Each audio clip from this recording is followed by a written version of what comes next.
अस्सलाम वालेकुम जी, सब दा वाम वेलकम मेरे चैनल ते।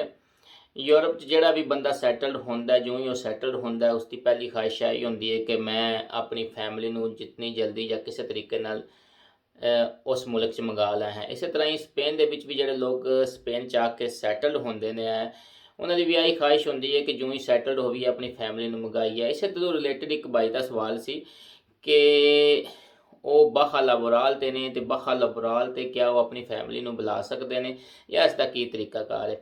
ਇਹ ਗੱਲ ਸਮਝਣੀ ਚਾਹੀਦੀ ਹੈ ਕਿ ਜਦੋਂ ਵੀ ਕਿਸੇ ਵੀ ਬੰਦੇ ਨੇ ਸਪੇਨ ਦੇ ਵਿੱਚ ਆਪਣੀ ਫੈਮਿਲੀ ਨੂੰ ਬੁਲਾਉਣਾ ਹੈ ਤਾਂ ਉਹਦੇ ਵਾਸਤੇ 6 ਨੋਮੀਨਾ ਚਾਹੀਦੀਆਂ ਨੇ, 6 ਸੈਲਰੀ ਸਲਿੱਪ ਚਾਹੀਦੀਆਂ ਹੁੰਦੀਆਂ ਨੇ। ਠੀਕ ਹੋ ਗਿਆ।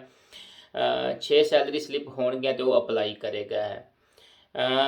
ਇੱਕ ਬੰਦਾ ਬਾਹਾ ਲਾਬੋਰਾਲ ਤੇ ਜ਼ਾਰੀ ਗੱਲ ਹੈ, ਜਦੋਂ ਬੰਦਾ ਬਾਹਾ ਲਾਬੋਰਾਲ ਤੇ ਹੁੰਦਾ ਤੇ ਉਸਦੀ ਸੈਲਰੀ ਦਾ 75% ਤੇ ਮਿਲ ਰਿਹਾ ਹੁੰਦਾ ਉਸਨੂੰ, ਉਸਦੀ ਨੋਮੀਨਾ ਤੇ ਬਣ ਰਹੀ ਹੁੰਦੀ ਹੈ।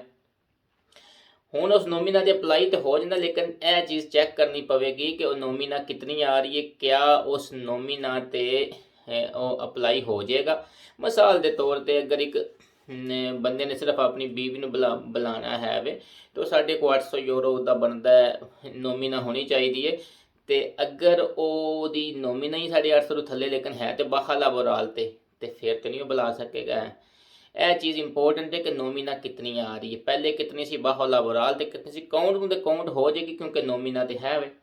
ਦੂਸਰੀ ਚੀਜ਼ ਇਹ ਵੇ ਕਿ ਉਹਦਾ ਕਹਿਣਾ ਸੀ ਕਿ ਕਿਤਨੀ ਨੋਮੀਨਾ ਹੋਣੀ ਚਾਹੀਦੀ। ਦੇਖੋ ਅਸਲ 'ਚ ਜਦੋਂ ਬੱਚੇ 2-3 ਹੋ ਜਾਂਦੇ ਨੇ ਨਾ ਤੇ ਫਿਰ ਅੱਜ ਕੱਲ੍ਹ ਜਿਹੜੀ ਚੀਜ਼ ਸਮਝੀ ਜਾਂਦੀ ਹੈ ਉਹ ਇੰਟਰ ਪ੍ਰੋਫੈਸ਼ਨਲ ਸੈਲਰੀ ਹੈ। ਉਹ 1100 ਵੀ ਕੁਝ ਸਮਝਦੇ ਨੇ, ਕੁਝ 1150, ਕੁਝ 1200 ਵੀ ਸਮਝਦੇ ਨੇ।